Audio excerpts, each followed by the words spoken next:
لاحظت ان ابنك او بنتك بيمشي وركبته مقوسة للخارج وخايفة ان ده يأثر على شكله ومشيته بعد كده؟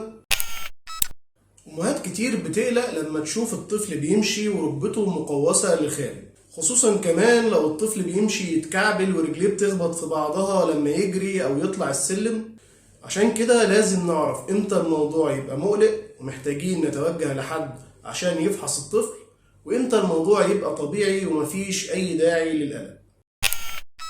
الطفل بيمر بمراحل نمو مختلفة، وأثناء المراحل دي شكل الركبة بيتغير أكتر من مرة، فكل الأطفال بيتولدوا وهم عندهم درجة من تقوس الركبة للخارج، والتقوس ده بيزيد مع بداية المشي، وخصوصا لو الطفل بدأ يمشي بدري شوية أو لو وزنه زايد. فالتقوس ده طبيعي جدا عشان يساعد الطفل في خطواته الأولى، والتقوس ده بيستمر لحد سن سنتين، سنتين ونص، حد أقصى 3 سنين. بيبدأ يقل بعد كده وتحصل استقامة طبيعية للركبة. طيب امتى بقى تحتاجي تكشفي على ابنك؟ لو سنه عدى سنتين ونص، 3 سنين بالكتير قوي، والتقوس زي ما هو متغيرش، او لو لاحظت ان التقوس بيزيد مع مرور الوقت، يعني اول ما بدأ يمشي كان فيه تقوس، وبعد مرور سنة مثلا والطفل بقى عمره سنتين لقينا ان التقوس زاد بشكل واضح، او لو لقيت اختلاف في شكل رجليه، يعني التقوس زايد في رجل بدرجة كبيرة عن الرجل التانية، او لو في تاريخ عائلي للتقوس، يعني له اخ اكبر منه عنده تقوس او والده عنده تقوس، ده بنسميه التاريخ العائلي. ففي الحالة دي مش هنستنى لحد سن سنتين ونص و3 سنين. طيب ايه هو بقى علاج تقوس الركبة؟